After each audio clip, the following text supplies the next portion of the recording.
Hello guys, இந்த வீடியோவில் நம்ம exercise 45 தான் பார்க்க போகிறோம். ஆளுவோட பர்டிகுலர்ஸ் வந்து இங்கே கொடுத்துருக்காங்களாம். ப்ரீவியஸ் இயர் 2024 to 25க்கு நம்மளை அவரோட டோட்டல் இன்கம்மை கேல்குலேட் பண்ண சொல்கிறாங்க. அவர் வந்து நான் ரெசிடெண்ட்னா எப்போல்லாம் டேக்ஸபிள்னா received in India, earned in India, accrued in India, அதுக்கப்புறம் டிவிடெண்ட், இந்த 4 வந்தால் மட்டும் நான் ரெசிடெண்ட்டுக்கு வந்து டேக்ஸபிள். இப்போது என்ன கொடுத்துருக்காங்கன்னு பார்க்கலாம். சேலரி ரிசீவ்ட் இன் இந்தியா வந்து 9,000. Dividend received in Japan from Japanese co, out of which 3,000 was remitted to India வந்து 22,000. Income from business in Germany controlled from India 10,000. Interest on saving bank deposit in State Bank of India 1,000. Last untaxed income brought to India வந்து 20,000.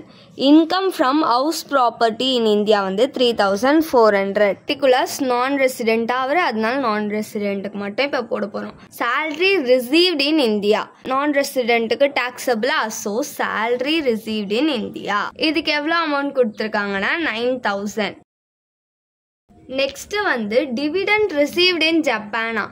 Dividend received in இந்தியாவாக இருந்தால் தான் நான் ரெசிடெண்ட்டுக்கும் வரும். இது வந்து ஜப்பானில் டிவிடெண்ட் ரிசீவ் பண்ணியிருக்காங்களாம். அப்போ வந்து ரெசிடெண்ட்டுக்கு மட்டும்தான் வரும், நான் ரெசிடெண்ட்டுக்கு வராது. ஜெர்மனியில் இருக்கிற பிஸ்னஸில் இருந்தால் அவங்களுக்கு இன்கம் வந்திருக்கான், ஆனால் அதோட கண்ட்ரோல் வந்து இந்தியாவில் இருக்கான்.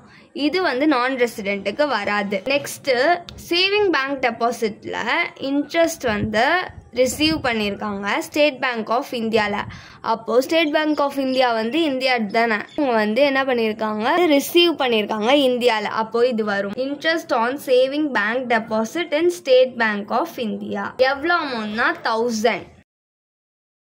நெக்ஸ்ட் வந்து என்ன கொடுத்துருக்காங்க, பாஸ்ட் அன்டாக்ஸ்டு கொடுத்துருக்காங்க. இதை வந்து நம்ம எடுத்துக்க மாட்டோம். Next income from house property in India. இந்தியாவில் இருக்க ஹவுஸ் ப்ராப்பர்ட்டிக்கு இன்கம் ரிசீவ் பண்ணியிருக்காங்க, அப்போது இதை வந்து எடுத்துப்போம்.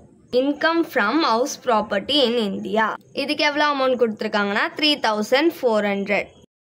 இது எல்லாத்தையும் நம்ம ஆட் பண்ணோம்னா நம்மளுக்கு 13,400 rupees கிடைக்கும்.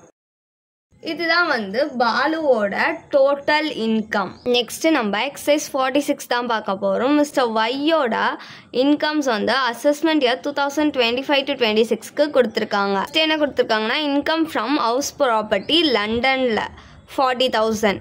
Next income from salary received in India for service rendered in Germany வந்து 28,000. Profit from business in Pakistan controlled from India 1,20,000. Next profit from business in Madurai 1,10,000.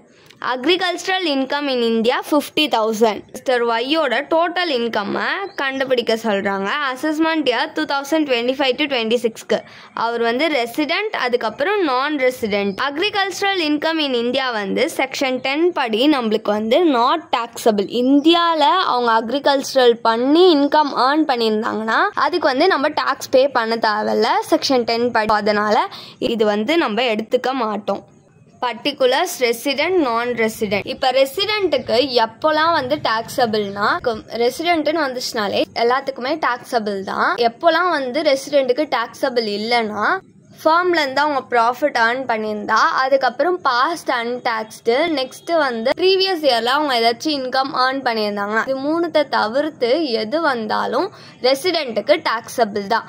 நான் ரெசிடெண்ட்னா ரிசீவ்ட் இன் இந்தியா, அதுக்கப்புறம் earned in India, accrued in India, next dividend in Indian companies வந்துச்சுன்னா நான் ரெசிடெண்ட்டுக்கு taxable. மற்ற எது வந்தாலும் நான் ரெசிடெண்ட்டுக்கு not taxable. First என்ன கொடுத்துருக்காங்க, லண்டனில் இருக்க ஹவுஸ் ப்ராப்பர்ட்டியில் இருந்து இன்கம் ஏர்ன் பண்ணியிருக்காங்களாம். அப்போது இது ரெசிடெண்ட்டுக்கு மட்டும்தான் taxable. Income from house property in London. இதுக்கு எவ்வளோ கொடுத்துருக்காங்கன்னா 40,000. ரெசிடெண்ட்டுக்கு மட்டும் போட்டுக்கணும், ரெசிடெண்ட்டுக்கு ஐஃபன் போட்டுக்கோங்க. நெக்ஸ்ட்டு ரிசீவ்ட் இன் இந்தியான்னு இருக்கா, அப்போ வந்து இது 2 பேருக்குமே வரும். Income from salary received in India. இதுக்கு எவ்வளோ கொடுத்துருக்காங்கன்னா 28,000. 2 பேருக்குமே வரும். நெக்ஸ்ட் என்ன கொடுத்துருக்காங்க, பாகிஸ்தான்ல இருக்க பிஸ்னஸ்ல இருந்து ப்ராஃபிட் ஏர்ன் பண்ணியிருக்காங்கன்னா அதோட கண்ட்ரோல் வந்து இந்தியாவில் இருக்கான். அப்போ இது வந்து ரெசிடெண்ட்டுக்கு டாக்ஸபிள். நான் வந்து கீவேர்ட்ஸ் மாதிரி எழுதுறேன், நீங்க வந்து ஃபுல்லாக தான் எழுதணும். எவ்வளோ அமௌண்ட் கொடுத்துருக்காங்கன்னா 1,20,000 நான் ரெசிடென்ட்டுக்கு வராது. ஸோ ஐஃபன் போட்டுக்கலாம். நெக்ஸ்ட் வந்து மதுரையில் இருக்க பிஸ்னஸ்ல இருந்து ப்ராஃபிட் ஏர்ன் பண்ணியிருக்காங்க. மதுரைன்றது நம்ம இந்தியாவில் தான் இருக்கா, அப்போ ப்ராஃபிட் ஏர்ன்டு இன் இந்தியான்னு அர்த்தம்.